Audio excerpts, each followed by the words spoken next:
Bismillahirrahmanirrahim. Assalamualaikum warahmatullahi wabarakatuh.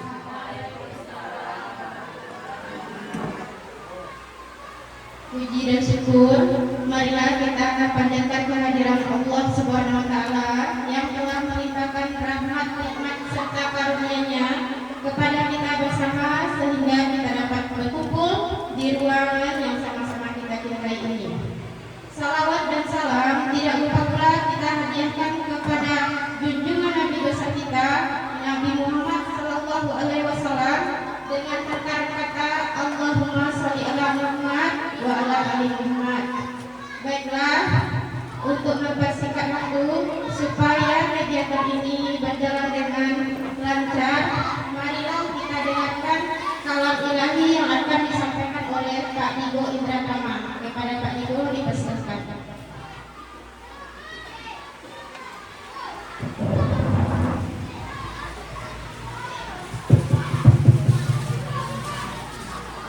Assalamualaikum warahmatullahi wabarakatuh. A'udzubillahi minasyaitonir rajim. Bismillahirrahmanirrahim.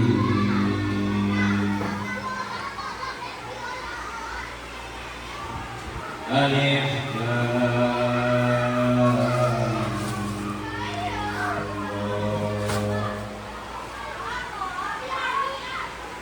Tilka ayatul kitabil mubin.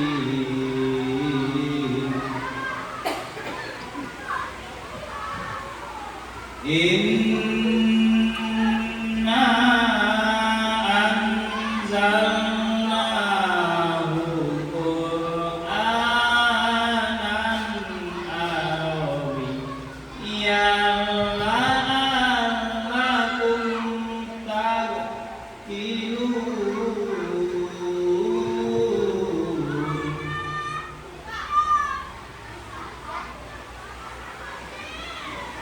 Nahnu naqussu 'alaika ahsanal qasasi bima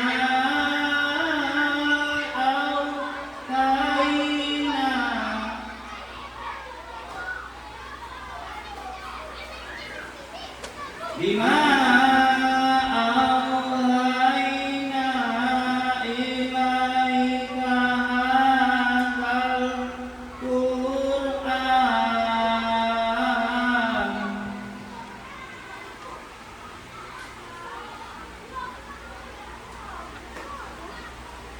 Wa in kunta min qablihi laminal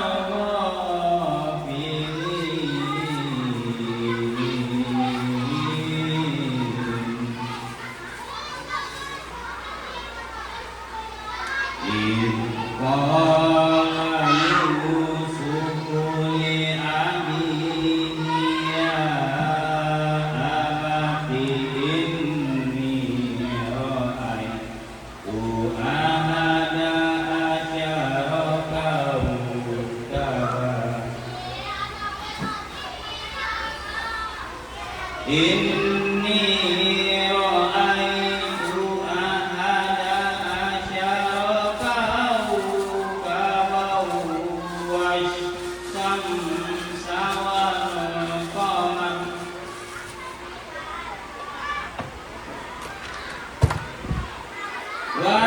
wasyamsa wal qamar ra'aituhum li sajidin.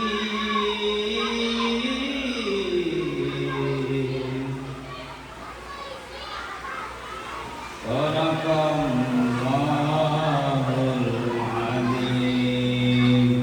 Assalamualaikum warahmatullahi wabarakatuh. Terima kasih kita ucapkan kepada Pak Ibu. Selanjutnya kata sambutan yang akan disampaikan oleh Ibu Kepala Sekolah SDN 52 Parukutabi. Kepada Ibu dipersilakan dengan segala hormat.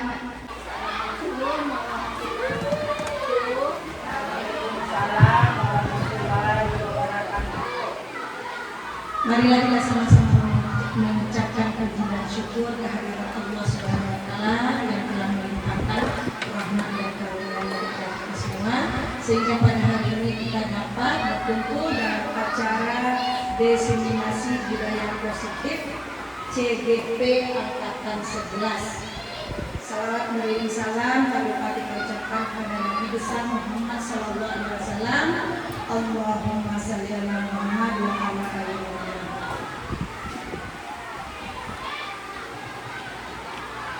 Terima kasih kepada Bapak dan Ibu guru yang sudah terlibat dalam acara diseminasi budaya positif CGP angkatan 11 pada hari ini Senin tanggal 26 Agustus 2024, yang mana pada hari ini acara diseminasi ini di sekolah kita dilaksanakan oleh 2 orang CGP, yaitu yang pertama Bu Ramadhani dan yang kedua Ibu Sari.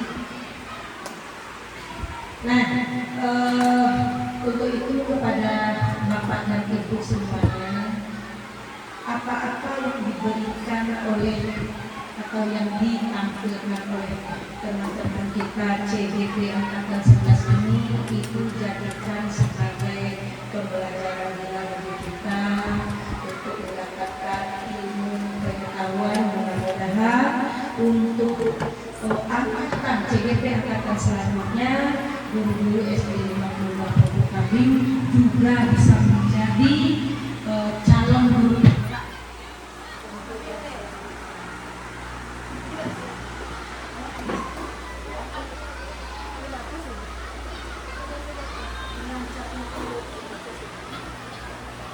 Mudah-mudahan dengan adanya acara diseminasi budaya positif ini membawa pengaruh yang baik dan membawa pengaruh positif juga kepada kita semuanya, baik itu guru, kemudian teknik, serta juga berpengaruh besar terhadap anak didik kita. Hanya sekian yang dapat Ibu berikan.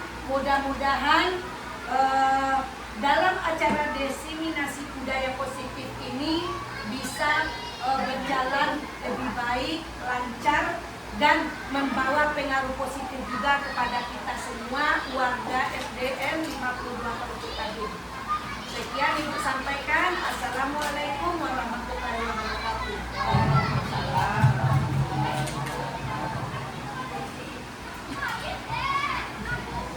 Kita ucapkan terima kasih kepada Ibu Kepala Sekolah yang telah memberikan kata sambutan. Selanjutnya, untuk kelancaran acara kita, marilah kita sama-sama mendengarkan doa yang akan disampaikan oleh Ibu Indah. Kepada Indah dipersilakan.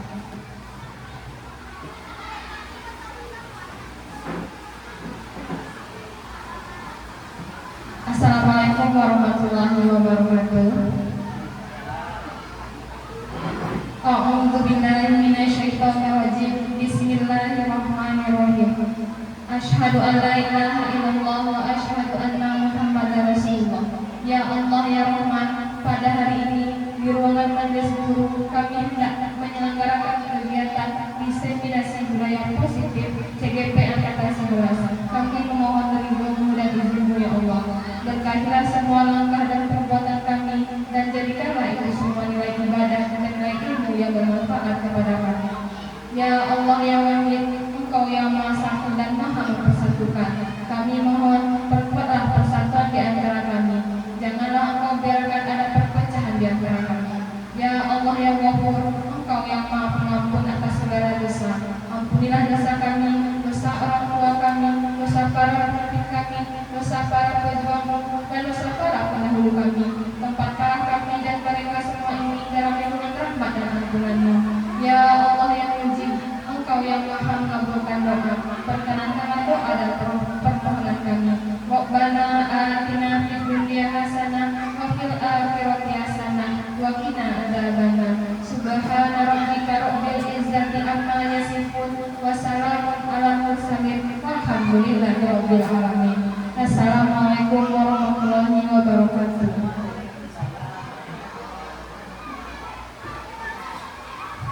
Terima kasih kepada Ibu Indah yang telah menyampaikan doa di hadapan kita bersama. Selanjutnya penyampaian materi yang berjudul diseminasi penyebaran budaya positif yang akan disampaikan oleh Bu Ramadhani dan Bu Oktavia Herlina Asari, calon guru penggerak angkatan 11. Kepada mereka kita persilakan dengan segala hormat.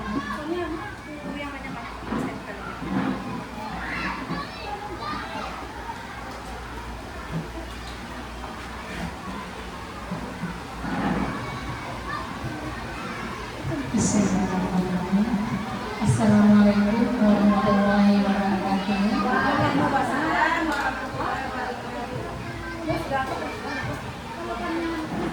Puji syukur kita hadirkan kepada Allah Subhanahu wa Ta'ala. Berkat rahmat dan hidayahnya kita masih diberi kesempatan untuk berkumpul di ruangan SDM 52 Perkotaan ini.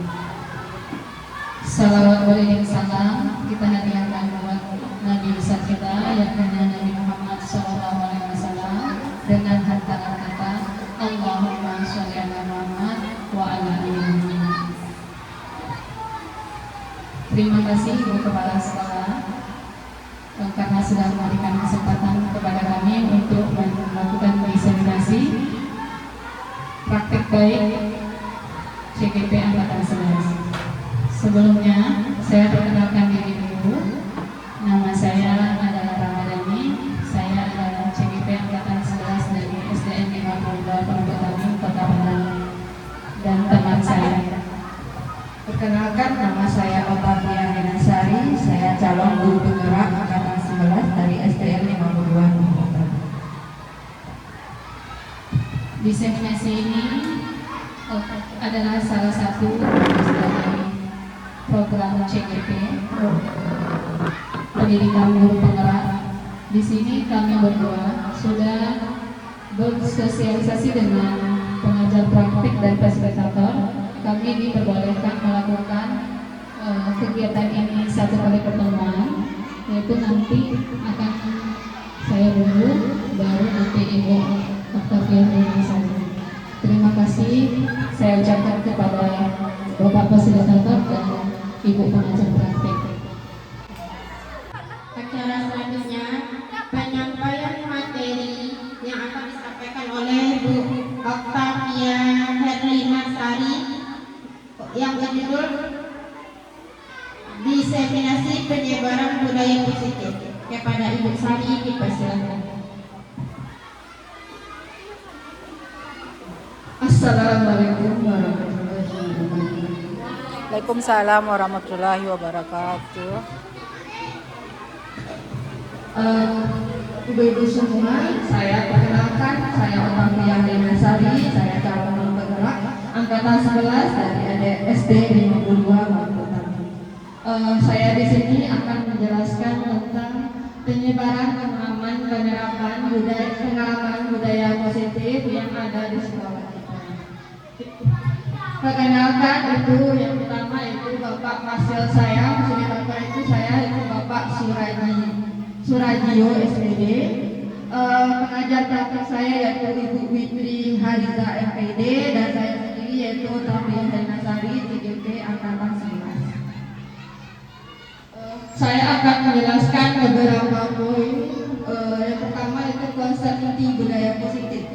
Saya konsep inti budaya positif itu ada 8 ya Bapak Ibu semuanya, dan saya akan menjelaskan satu-satunya. Ada perubahan paradigma belajar, ada disiplin positif, nilai-nilai kebajikan, kebutuhan dasar manusia, motivasi perilaku manusia, posisi kontrol guru, keyakinan kelas, dan segitiga disposisi. Yang pertama itu pembelajaran dengan paradigma baru.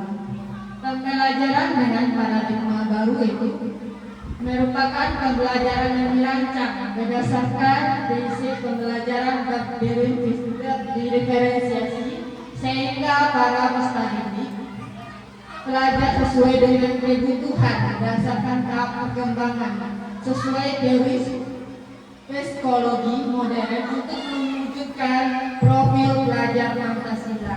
Yang ibu ketahui, profil pelajar Pancasila kita ada berapa Bapak Ibu semua? Ada 6. Yang pertama apa Bapak Ibu? Beriman dan bertakwa kepada Tuhan Yang Maha Esa. Yang kedua, berakhlak mulia. Itu termasuk. Iya, yang masuk yang pertama Ibu. Kalau yang kedua apa? Berkebinekaan global. Yang ketiga, Gotong royong, mandiri, yang kelima kreatif, yang keenam bernalar kritis. terima kasih Bu Ica. Ada 6 profil pelajar Pancasila yang harus kita terapkan di pembelajaran kita dalam kehidupan kita sehari-hari. Juga kita akan ada juga kan proyek P5.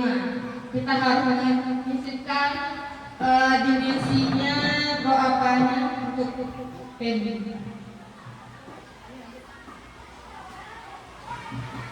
Selanjutnya miskonsepsi tentang teori kontrol. Ada 4 miskonsepsi teori kontrol. Yang pertama itu ilusi guru mengontrol murid. Yang kedua ilusi bahwa kritik dan membuat rasa bersalah mampu menguatkan karakter. Yang ketiga ilusi bahwa semua penguatan positif, efektif dan bermanfaat. Yang keempat ilusi bahwa orang dewasa berhak memaksa. Ya, yang pertama kita jelaskan dulu ya Bapak Ibu semua. Ilusi guru mengontrol murid. Pada dasarnya kita tidak dapat memaksa murid untuk berbuat sesuatu jika murid tersebut memilih untuk tidak melakukannya. Bapak Ibu pernah tidak memaksa murid melakukan sesuatu yang tidak pengen murid melakukan? Pernah melakukan itu? Kadang-kadang, sering atau selalu? Pindah kayaknya. Bapak Ibu semua pasti kita sebagai seorang guru pasti pernah ya melakukannya. Kita memaksakan keinginan kita kepada anak karena anak tersebut tidak mau melakukannya. Walaupun tampak guru mengontrol perilaku murid, kita mengontrol perilaku murid tersebut. Hal demikian terjadi karena murid sedang mengizinkan dirinya dikontrol. Kalau muridnya tidak mau berarti tidak mau dikontrol sama guru. Ada juga yang mau. Itu tergantung pribadi murid masing-masing ya. Ada murid yang bisa kita kontrol, ada yang tidak bisa kita kontrol. Saat ini bentuk kontrol guru menjadi kebutuhan dasar yang dimiliki murid. Teori kontrol menyatakan bahwa semua pribadi memiliki tujuan bahkan terhadap perilaku yang tidak disukainya. Yang kedua yaitu ilusi bahwa semua penguatan positif, efektif dan bermanfaat. Penguatan positif atau bujukan adalah bentuk-bentuk kontrol. Segala usaha untuk mempengaruhi murid agar mengulang suatu perilaku tertentu. Ada suatu usaha untuk mengontrol murid tersebut. Bapak Ibu semua pernah tidak mengontrol murid? Mengajak murid melakukan sesuatu secara berulang, mungkin perbuatan yang baik atau dari perbuatan ini yang sering.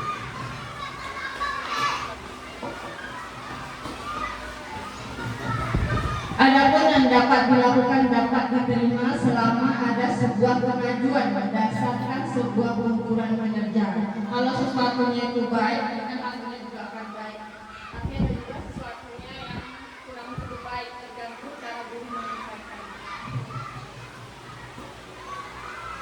Pada saat itu pula orang dewasa akan menyadari bahwa perilaku memaksa tidak akan efektif untuk jangka waktu panjang dan sebuah hubungan permusuhan akan terbentuk. Kita harus menyadari Bapak Ibu semua, kita tidak boleh memaksakan kehendak kita kepada anak didik kita. Kita harus tahu juga apa yang mereka inginkan, apa yang mereka butuhkan. Tidak selalu apa yang kita anggap baik juga untuk anak kita. Kita harus mengerti juga kebutuhan mereka, keinginan mereka.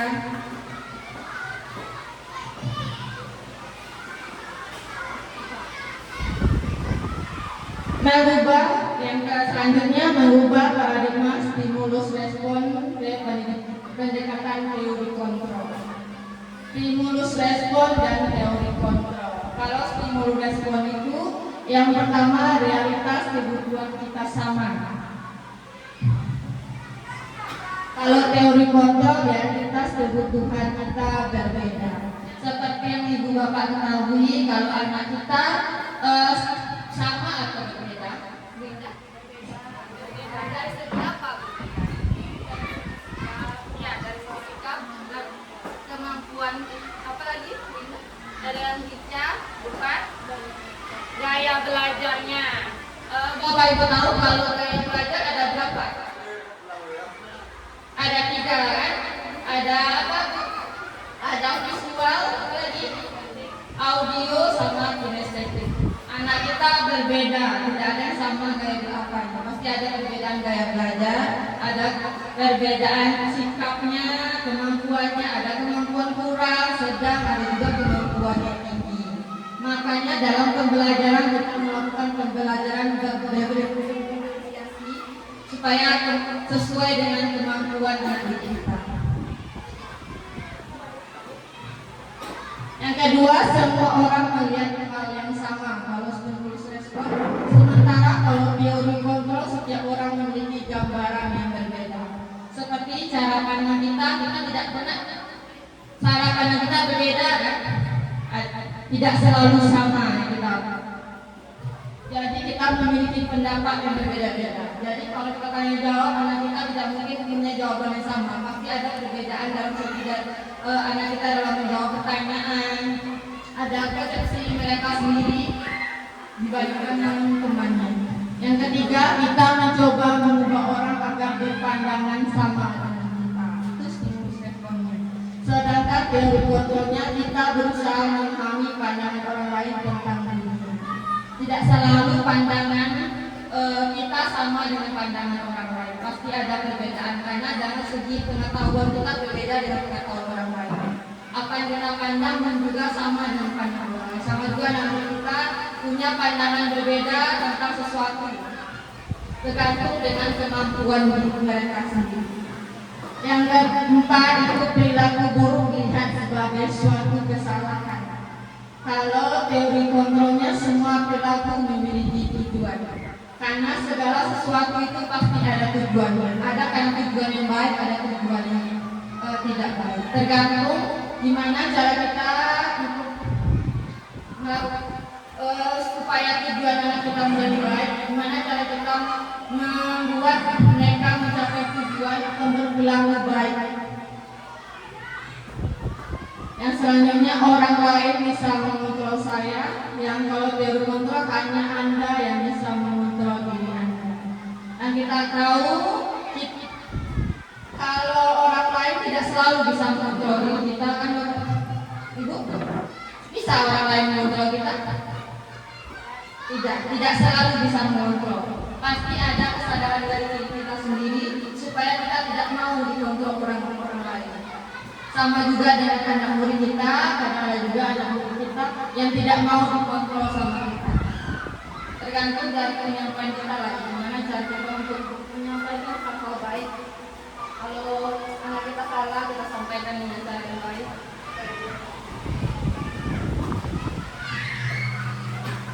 Saya bisa mengontrol orang lain, Anda tidak bisa mengontrol orang lain. Kalau saya bisa mengontrol orang lain. Kita menganggap kalau kita bisa mengontrol orang lain. Padahal sebenarnya kita tidak bisa sepenuhnya mengontrol orang lain. Tergantung dari keinginan orang lain itu mau dikontrol sama kita atau tidak. Pemaksaan ada pada saat bujukan gagal.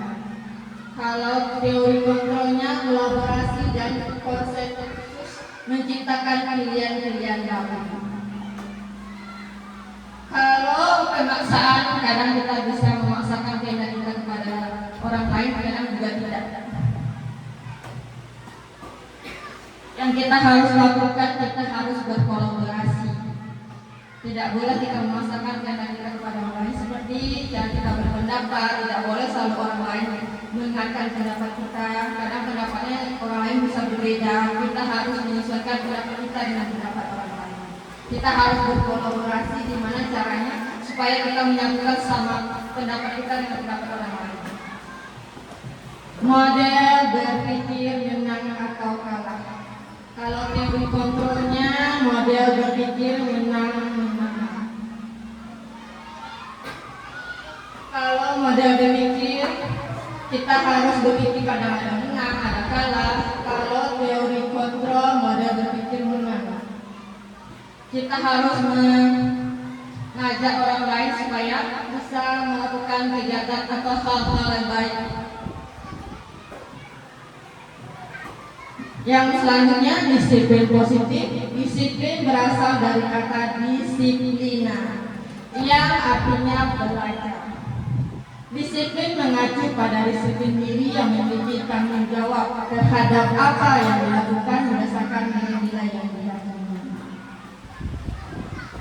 Disiplin positif merupakan salah satu cara penerapan disiplin yang bertujuan untuk menumbuhkan kesadaran serta memberdayakan peserta didik tanpa imbalan, penghargaan, ancaman atau hukuman. Sebagai pendidik, kita sebagai pendidik ya Bapak Ibu semua, tujuan kita yaitu menciptakan peserta didik yang memiliki disiplin sehingga mereka berperilaku mengacu pada nilai-nilai kebajikan universal yang memiliki motivasi intrinsik dalam perubahan ke arah yang lebih baik. Yang Bapak Ibu tahu, Bapak Ibu pernah melakukan disiplin positif, mendisiplinkan anak, pasti ada manfaatnya, ada nilai-nilai kebajikan universal. Bapak tahu, Ibu tahu apa nilai-nilai kebajikan universal yang Ibu tahu kan? Ada nilai-nilai yang harus kita tanamkan pada diri kita, seperti toleransi, kalau misalnya jujur, apa lagi? Kerjasama, ada gotong royong, ya, itu termasuk nilai-nilai kebajikan universal. Ada toleransi, ada gotong royong, kerjasama, jujur, disiplin, tanggung jawab, itu banyak yang harus kita tanamkan pada diri kita maupun pada peserta didik kita. Nilai-nilai kebajikan yang harus mereka tanamkan pada diri dan mereka laksanakan dalam kehidupan sehari-hari. Ya, nilai-nilai kebajikan yang saya sampaikan tadi itu nilai-nilai kebajikan adalah sifat-sifat positif manusia yang merupakan tujuan mulia yang ingin dicapai atau setiap individu. Nilai-nilai tersebut bersifat universal dan lintas bahasa, suku, agama maupun latar belakang. Contoh nilai-nilai kebajikannya aku dari profil pelajar Pancasila yang Bapak Ibu ketahui, beriman, bertakwa kepada Tuhan yang Maha Esa, berdiri bineka global, gotong royong, mandiri, bernalar kritis, dan kreatif. Yang sudah Ibu ketahui yang kita lakukan kan, kita sampaikan kepada anak kita kalau profil Pancasila ada 6. Ada Ibu Primary Program TYP. Yang tadi Bapak Ibu sampaikan adalah tadi toleransi, rasa hormat, integritas, mandiri, menghargai, antusias, empati, pengetahuan, kreativitas, kerjasama, percaya diri, komitmen. Banyak nilai-nilainya, ada juga keterampilan hidup, life skill, itu dapat dipercaya, lurus hati, pendengar yang aktif, tidak merendahkan orang lain, memberikan yang terbaik dari diri. Itulah nilai-nilai kebajikannya yang harus kita tanamkan pada diri maupun pada peserta didik kita. Yang selanjutnya itu kebutuhan dasar manusia.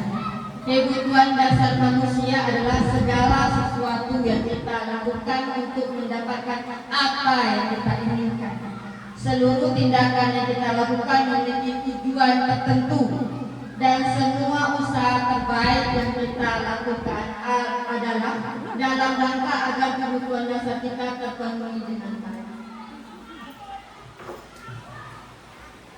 Kita memiliki 5 kebutuhan dasar manusia.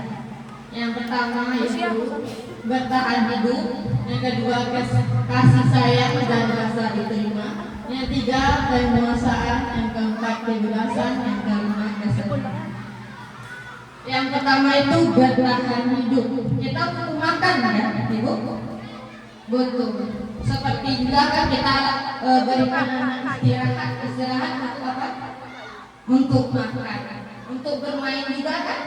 Ya, bermain di luar itu langsung dalam kesenangan anak dalam bermain. Kita ajak juga bermain di di lingkungan sekitar kita, sekolah. Pakaian, kita kalau di sekolah memakai seragam kan, nah, kita juga butuh pakaian. Kita juga butuh tempat tinggal. Kita juga butuh untuk apa? Ke sekolah. Keamanan, anak didik kita juga butuh. Kita juga butuh keamanan kan. Kita harus merasa aman. Kita harus membuat lingkungan sekolah itu aman, tentram. Kesehatan, kita juga butuh kesehatan. Kalau kita sakit, kita tidak bisa melakukan kegiatan kan? Ya, jadi kita harus sehat. Kasih sayang dan rasa diterima. Kita butuh rasa diterima diterima, dipedulikan. Kita pasti pengen dipedulikan orang lain kan? Ya. Kita juga harus berbagi seperti kita berbagi ilmu, berbagi makanan. Juga kita bisa mengajari kita untuk berbagi makanan. Kerjasama, kita juga harus bekerja sama. Dalam diskusi kelompok juga ada kegiatan kerjasama kan, Ibu? Ya. Dia termasuk menjadi bagian dalam kelompok. Seperti yang selanjutnya penguasaan, yaitu harga diri. Kita memiliki harga diri. Kita tidak mau kan injak sama orang lain. Kita pasti punya harga diri. Keinginan untuk dianggap, berarti kita juga pasti punya keinginan kalau kita harus dianggap penting oleh orang lain. Kita tidak mau diajukan kan? Kita pasti pengen dianggap oleh orang lain. Memimpin, kita juga pasti akan memiliki rasa ingin untuk memimpin. Seperti anak kita, didik kita juga itu memimpin. Bapak Ibu pernah mengajak anak kita untuk memimpin kegiatan apa aja untuk memimpin? Kegiatan berdoa untuk memulai pembelajaran di kelas. Kegiatan berdoa untuk memulai kegiatan kelas. Ada lagi? Untuk berbaris di mana-mana dan di depan kelas. berbaris di halaman. Kita juga itu mengajak anak memimpin, berprestasi. Seperti sekolah kita juga ada anak-anak berprestasi kan? Prestasinya apa aja? Bu Ika? Apa aja prestasinya kita? Bu Emi, prestasi dalam segi olahraga apa ibu? Apa? Sabang atletik. Pasti anak kita berprestasi juga. Ada juga diakui dan diterima. Selanjutnya kebebasan itu mandiri. Anak kita bisa mengerjakan tugas secara mandiri ya, tanpa bantuan dari temannya. Memilih pilihan, mencoba hal baru. Pasti ya, anak-anak kita juga pengen hal-hal baru yang bisa dia coba. Mampu mengendalikan arah dirinya. Dia tahu arah kemana dia harus melangkah, seperti kayak segi ekskul kemana dia harus sesuai keinginan dia mengikuti ekskulnya. Kesenangan bermain, humor, antusias, tertawa. Pasti anak kita juga perlu kan ada humornya, antusiasnya dalam melakukan sesuatu atau tertawa. Motivasi perilaku manusia. Yang pertama untuk menghindari ketidaknyamanan atau hukuman. Itu motivasi intrinsik ya. Yang keduanya untuk mendapatkan imbalan atau penghargaan dari orang lain. Itu masih termasuk motivasi intrinsik. Selanjutnya untuk menjadi orang yang mereka inginkan dan menghargai diri sendiri dengan menilai yang mereka percaya. Motivasi itu intrinsik. Selanjutnya hukuman. Ada 3 ya, ada hukuman, ada konsekuensi dan restitusi. Kalau hukuman itu tidak terencana dan tiba-tiba, murid tidak tahu apa yang akan terjadi dan tidak dilibatkan, bersifat satu arah, berupa hukuman fisik. Seperti yang sering ada ya ibu pernah melakukan hukuman fisik. Seperti apa bisa contoh? Fisikis. Jadi hukuman apa? Karena mengajak anak membuang sampah kalau dia datang terlambat. Nah, ada juga kadang kita mengajak anak untuk membersihkan toilet atau anak berbaris di halaman sekolah. Itu hukuman fisiknya. Konsekuensi terencana atau disepakati sesuai peraturan. Murid tetap dibuat tidak nyaman. Sikap guru selalu memonitor murid.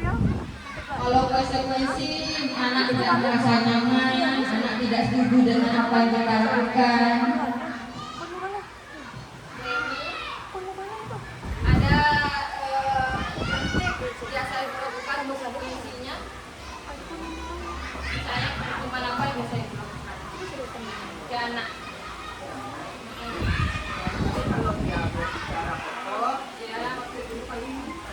Itu termasuk hukuman apa itu? Hukuman, konsekuensi atau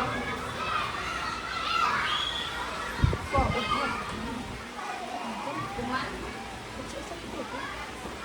Ya, itu kan termasuk hukuman kan? Masuk hukuman juga, fisik juga. Kalau konsekuensinya, iya harus disepakati dulu. Kalau itu kan dari kalau yang ibu tadi itu hukuman, itu dari diri gurunya. Kalau konsekuensinya harus dari diri bersama, keyakinan kelas kita. Apa keyakinan kelas kita? Seperti kalau ibu-ibu di kawan atau harus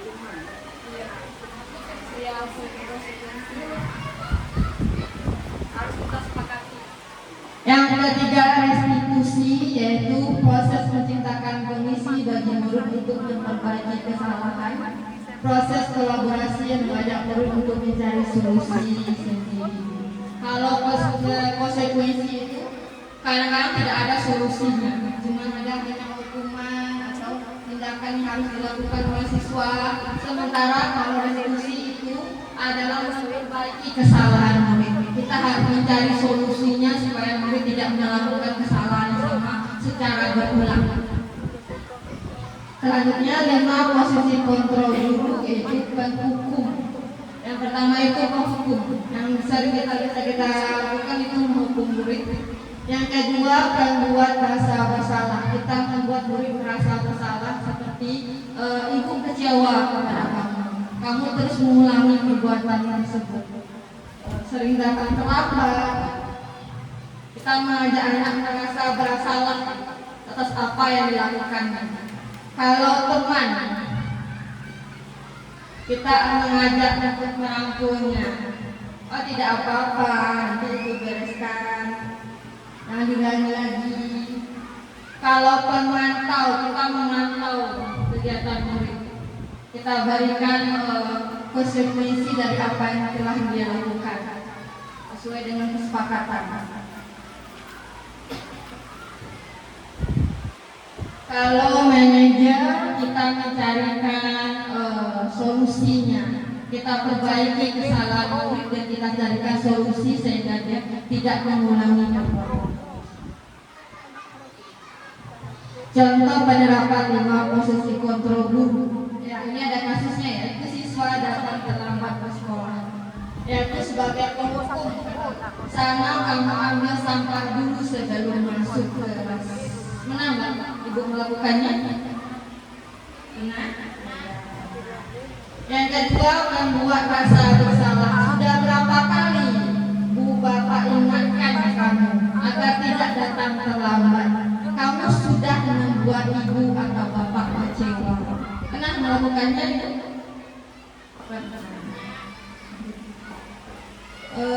Kamu sudah melanggar aturan sekolah atau kelas kita. Kamu tahu apa konsekuensinya? Bapak atau ibu akan mencatat kesalahan kamu hari ini untuk bahan perbaikan kamu di kemudian hari. Itu sebagai pemantau ya. Ibu pernah melakukannya sebagai pemantau? Kali ini ibu memaafkan kamu, tapi lain kali jangan dapat terlambat lagi. Ayo dong bantu ibu ya. Itu sebagai teman. Pernah melakukannya sebagai teman? Pernah pastinya ya. Apa kamu tahu kesalahan yang sudah kamu lakukan? Bagaimana cara kamu memperbaiki kesalahan tersebut? Itu dalam posisi manajer. Kita mengajak anak memperbaiki kesalahan dan mencarikan solusi yang terbaik supaya tidak mengulangi kesalahannya lagi. Pernah melakukannya itu? Pernah, juga pasti pernah melakukannya.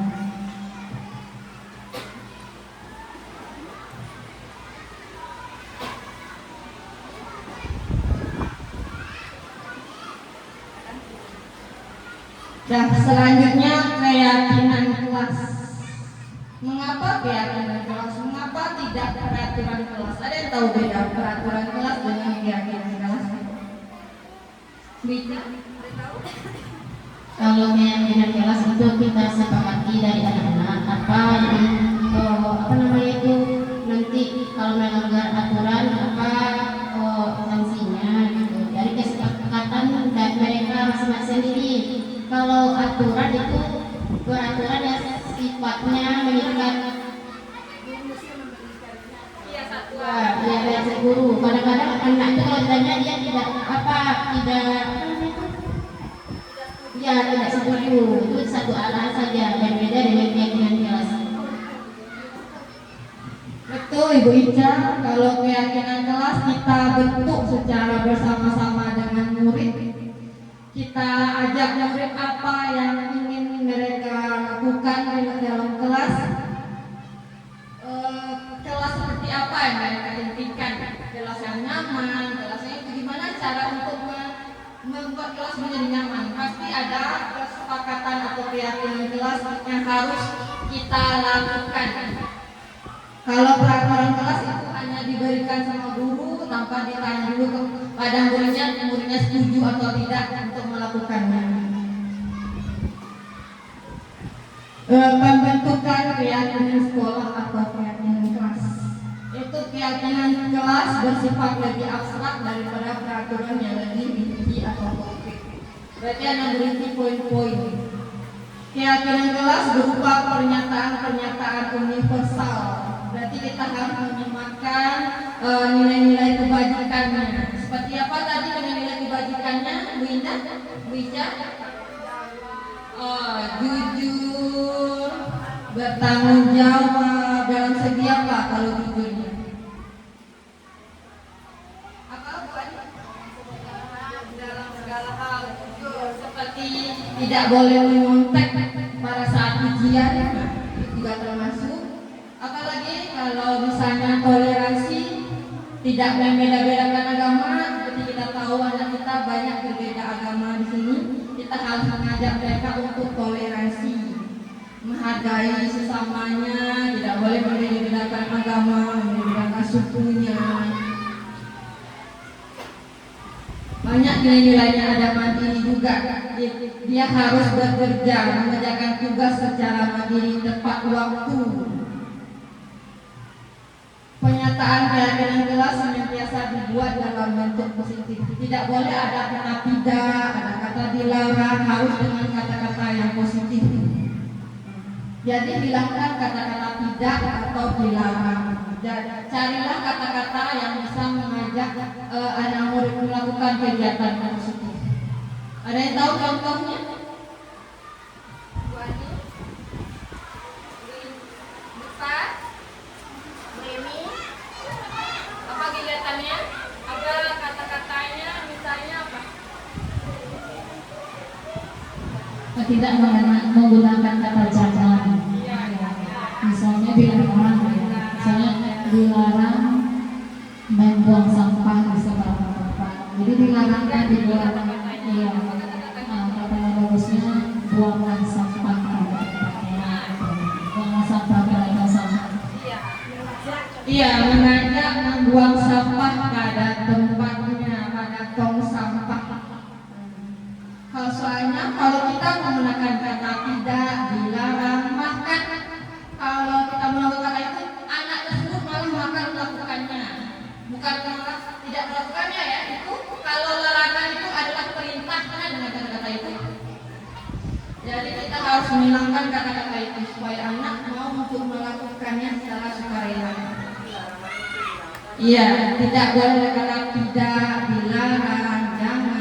Kita ganti kata-kata yang lebih positif supaya anak juga akan berpikir positif dan melakukannya secara positif. Keyakinan kelas hendaknya tidak terlalu banyak sehingga mudah diingat dan dipahami oleh seluruh warga kelas. Jangan terlalu banyak poin-poin keyakinan kelasnya, mungkin hanya 5 atau 6, jangan terlalu banyak karena anak akan susah untuk menghafalnya kalau terlalu banyak. Jadi hanya yakin intinya saja keyakinan kelasnya. Keyakinan kelas sebaiknya sesuai yang dapat diterapkan di lingkungan tersebut. Berarti harus sesuai dengan lingkungan sekolah kita. Di mana lingkungan sekolah kita supaya bisa diterapkan oleh siswa. Semua warga kelas hendaknya ikut berkontribusi dalam perbuatan keyakinan kelas lewat kegiatan curang pendapat. Nanti ibu bisa menggunakan stick note. Muridnya mengisi apa yang ingin mereka lakukan, keyakinan kelas apa, atau sekolah impian apa, kelas impian apa yang ingin ada di kelasnya. Nanti kita isu anak-anak untuk mengisi stick note.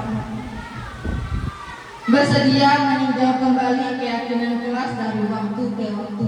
Kita sesuaikan lagi, misalnya dari waktu sekarang sampai waktu seterusnya, apakah anak bisa melakukannya atau ada yang harus kita koreksi lagi keyakinan kelas supaya bisa jauh lebih baik. Selanjutnya, segitiga restitusi. Segitiga restitusi itu adalah suatu proses dialog yang dilakukan guru terhadap siswa agar dapat menghasilkan siswa yang mandiri dan bertanggung jawab.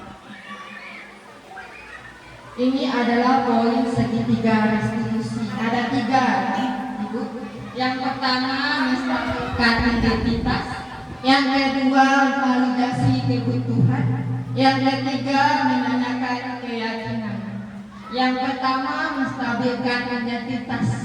Seperti kalau ada anak yang bermasalah, kita ajak dulu dalam suatu ruangan, kita tanyakan dulu kenapa, kamu tahu kenapa ibu panggil ke sini?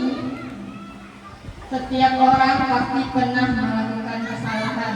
Kita tanya dulu, tadi kesalahannya apa? Misalnya anaknya makan di kelas. Apakah kamu makan di kelas tadi? Ya, kan? Kita dan anak tersebut saat dia meminta maaf, kita jelaskan kalau setiap orang pasti pernah melakukan kesalahan. Dan kita juga pasti pernah melakukan kesalahan sebagai seorang guru. Dan kamu bukan satu-satunya yang pernah melakukan hal ini. Banyak teman yang lainnya juga pernah melakukannya. Kita ajak anak kita karena bukan dia sendiri yang pernah melakukannya. Jadi dia tidak tahu masalah. Tapi nanti kita ajak, kita carikan solusinya supaya dia bisa jauh lebih baik. Yang kedua, validasi kebutuhan. Kamu tentu punya alasan mengapa melakukan hal itu. Kita tanyakan kenapa dia melakukan kesalahan atau tindakan yang tadi dilakukan, misalnya di kelas tadi, misalnya makan kelas, kenapa dia makan kelas, kita tanyakan kepada dia. Selanjutnya, adakah cara yang lebih efektif untuk mendapatkan apa yang kamu butuhkan? Kita ajak dia, apakah benar makan kelas pas jam pelajaran itu? Itu perbuatan yang tidak benar. Kita ajak dia gimana caranya supaya makan bukan saat jam pelajaran. Selanjutnya menanyakan keyakinan kelas. Nilai-nilai apa yang telah kamu sepakati? Kita tanya dulu, kesepakatan kelas kita apa? Apa yang harus kamu sepakati? Nilai-nilai apa yang misalnya yang dilanggar pada anak tersebut? Dia harus tahu yang dilanggar itu apa, keyakinan kelas apa yang dilanggar dari banyak keyakinan kelas yang ada di kelas. Kamu ingin menjadi orang yang seperti apa? Kita ajak anak kita menjadi orang seperti apa? Anak menjadi orang yang mau berubah atau tetap dalam kondisi yang sekarang saja. Kita ajak.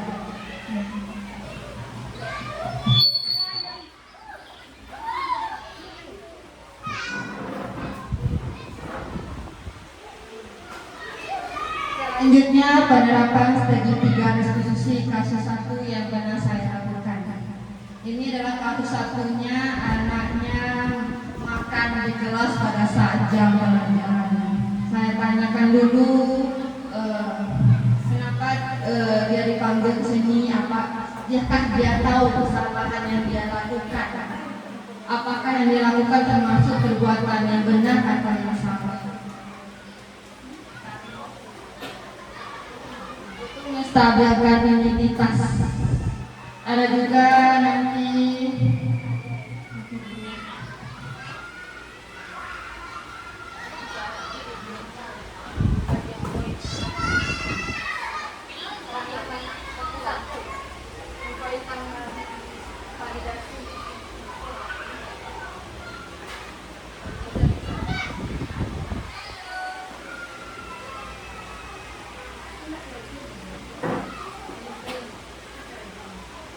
selanjutnya kita tanyakan alasannya melakukan perbuatan tersebut. Misalnya dia lapar, datang terlambat, dia lapar belum sarapan pagi. Nanti kita carikan solusinya di bagian nanti kita tanyakan keyakinan kelas. Keyakinan apa, kelas apa yang dia langgar? Misalnya makan pada saat jam pelajaran. Dia melakukan tersebut karena terlambat datang ke sekolah, tidak sempat sarapan pagi. Jadi kita carikan solusinya supaya tidak terlambat pagi datangnya, supaya bisa sarapan, harus bangun tepat waktu, tidur tepat waktu, supaya dia tidak mengulanginya kesalahan.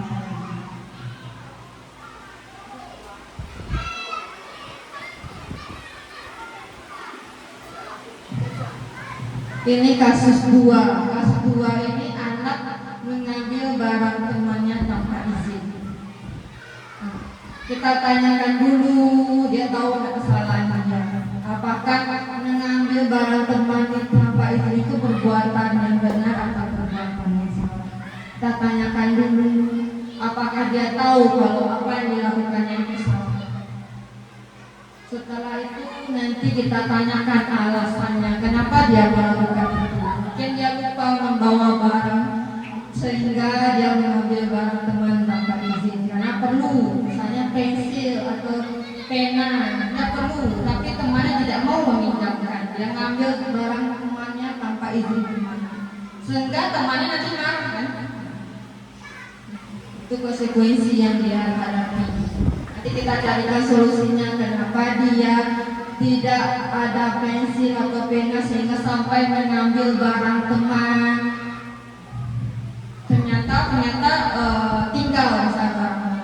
Gimana solusinya? Mungkin dia belum mempersiapkan barang-barangnya sebelum berangkat sekolah atau tergesa-gesa karena terlambat. Kita carikan solusinya. Dia harus tidur tepat waktu supaya bisa bangun tepat waktu, tidak terlambat datang ke sekolah supaya tidak ketinggalan lagi, bisa mempersiapkan barang-barang yang harus dibawa sebelum ke sekolah.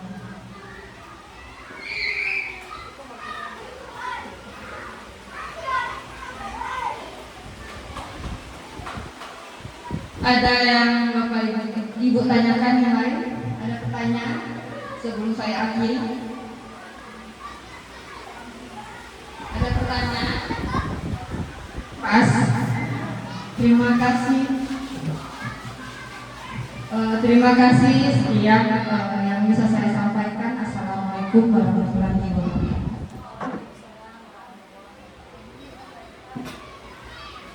Demikian saja penyampaian materi yang oleh Bu Ramadhani dan Oktavia Herminasari. Semoga apa yang disampaikan bermanfaat untuk kita bersama dan bisa diterapkan dalam kehidupan sehari-hari. Amin.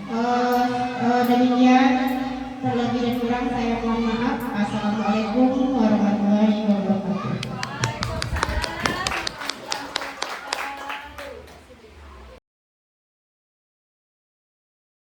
Warahmatullahi wabarakatuh.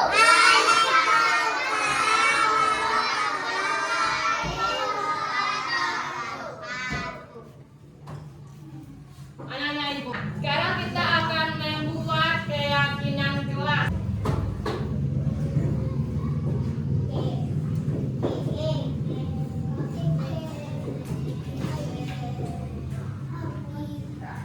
Ada yang tahu keyakinan kelas itu apa? Siapa yang tahu? Enggak, bukan mayas kelas. Keyakinan itu sejenis aturan-aturan yang harus ditaati di kelas.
apa?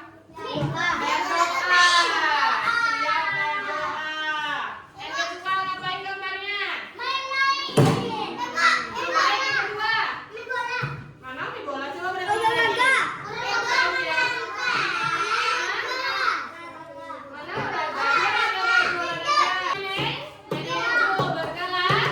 Berkelahi. Yang ketiga lomba apa? Membersihkan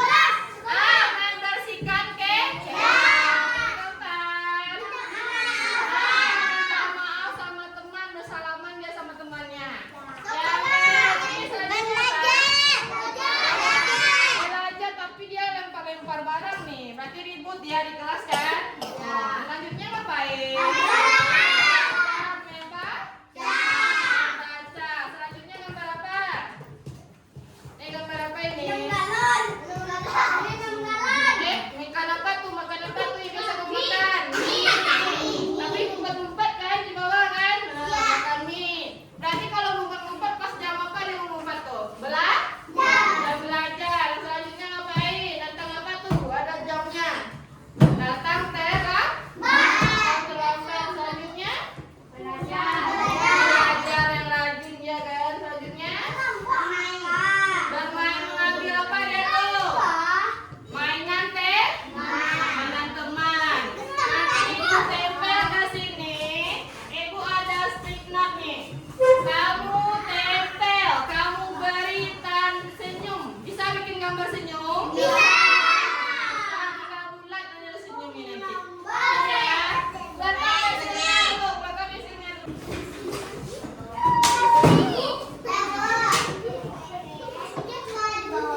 Iya. Kan pensilnya.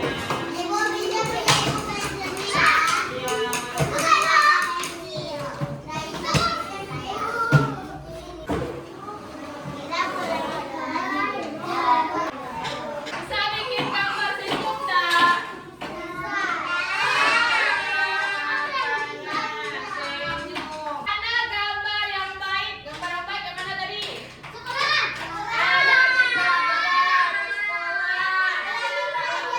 Teman. Gambar tidak baik yang mana tidak baik? Yang mana? Yang ini. Barang teman. Iya. Nah, nanti pilih yang baiknya. Yang mana yang baiknya? Bikin senyum.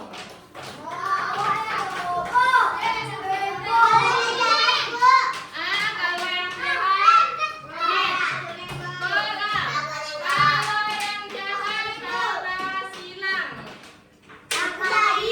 tidak boleh dilakukan.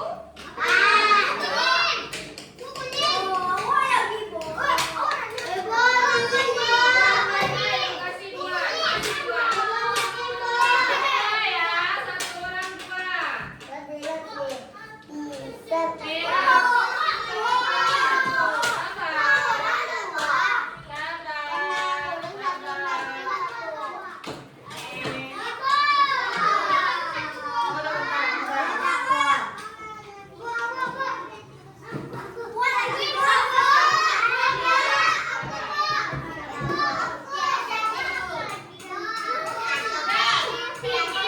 Satu yang senyum, satu yang silang. Tunggu bentar, dia dua ya.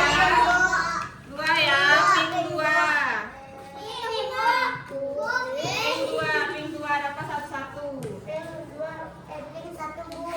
Pink satu, kuning satu ya.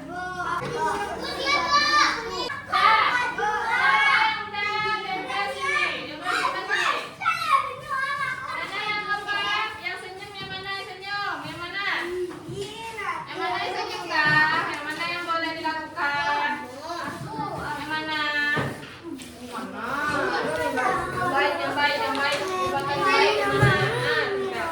Tempel. Perbuatan yang baik yang mana kak? Apa lagi? Jahat. Mana lagi yang baik? Yang baik yang mana? Yang baik. Yang jahat yang mana? Yang baik yang mana? Nih. Mana lagi bisa? Mana isinya tuh kosong? Nih. Mana lagi? Tempel, sini belum. Tempel. Mana baik? Ini apa? Ini baik. Coba perhatikan. Mana perhatikan? Oh, yang salah. Ini yang jahat ini. Anak, iya balik sini. Iya, mana lagi? Nih, coba batiin dulu. Mana? Di mana? Ini. Nih, ada lagi. Nih, sini. Mana? Di mana?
paling rapi.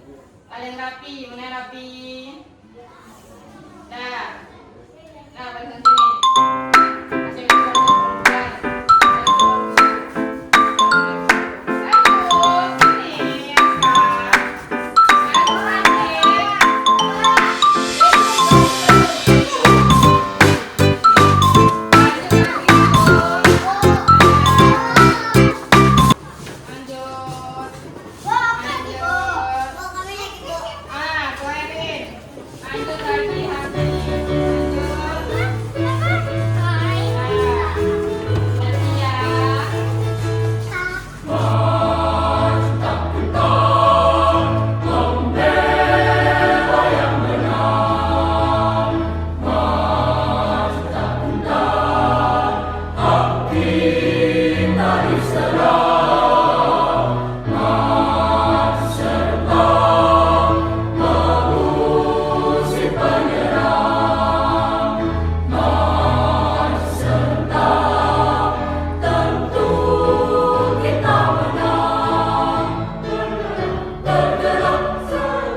Majulah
Assalamualaikum warahmatullahi wabarakatuh. Saya Fitri Yulinda SPD, Kepala Sekolah SD Negeri 52 Parupuk Tabing. Tanggapan atau umpan balik saya sebagai Kepala Sekolah SD 52 Parupuk Tabing. Yang pertama dari presentasi diseminasi budaya positif yang sudah disampaikan oleh Ibu Ramadhani dan Ibu Oktavia Herlinasari. Penyampaiannya sudah cukup jelas, sudah cukup dimengerti dan dipahami oleh para audien atau oleh para guru-guru SD 52 Parupuk Tabing. Saya mengucapkan terima kasih kepada Bu Ramadhani dan Ibu Oktavia Herlinasari yang sudah dapat memotivasi guru-guru kita untuk menanamkan budaya positif di lingkungan, baik di lingkungan kelas maupun di lingkungan sekolah SD 52 Parupuk Tabing ini. Semoga semua guru-guru dapat menggunakan segitiga restitusi pada setiap permasalahan yang terjadi di sekolah kita SD Negeri 52 Parupuk Tabing ini. Sehingga jika terjadi permasalahan di sekolah, guru tidak lagi sebagai posisi kontrol, yaitu sebagai penghukum, pembuat rasa bersalah, posisi sebagai teman, posisi sebagai pemantau, melainkan guru kita setelah adanya presentasi diseminasi budaya positif ini, diharapkan guru-guru dalam menghadapi permasalahan sudah bisa memposisikan dirinya sebagai posisi manajer baik di kelas maupun di sekolah. Dan saya sebagai kepala sekolah sangat mengucapkan terima kasih kepada Bu Ramadhani dan Ibu Oktavia Herlinasari dengan adanya presentasi diseminasi budaya positif ini. Mudah-mudahan tergeraklah hati atau termotivasi juga guru-guru kita di SD 52 Parupuk Tabing untuk melaksanakan budaya positif di sekolah dan juga termotivasi untuk melaksanakan program pemerintah, yaitu program calon guru penggerak. Hanya sekian, terima kasih. Assalamualaikum warahmatullahi wabarakatuh. Assalamualaikum warahmatullahi wabarakatuh. Perkenalkan, saya Indah Rama Aulia, rekan sejawat dari Ibu Oktavia Herlinasari, yaitu CGP Angkatan ke-11. Sebelumnya, saya ucapkan terima kasih kepada Ibu Sari yang telah memaparkan materi mengenai diseminasi budaya positif kepada rekan-rekan guru di SDN 52. Dari kegiatan tersebut yang saya dapatkan, pertama, menambah wawasan saya terkait bagaimana cara kita untuk dapat menumbuhkan disiplin positif kepada siswa-siswi yang akan mereka terapkan di lingkungan kelas, sekolah, maupun kehidupan sehari-hari. Yang kedua, mengubah pandangan saya sebagai guru atau sebagai pendidik bagaimana cara kita untuk dapat menyelesaikan permasalahan yang terjadi di kelas tanpa membebani siswa-siswi kita atau merasa terhakimi sendiri.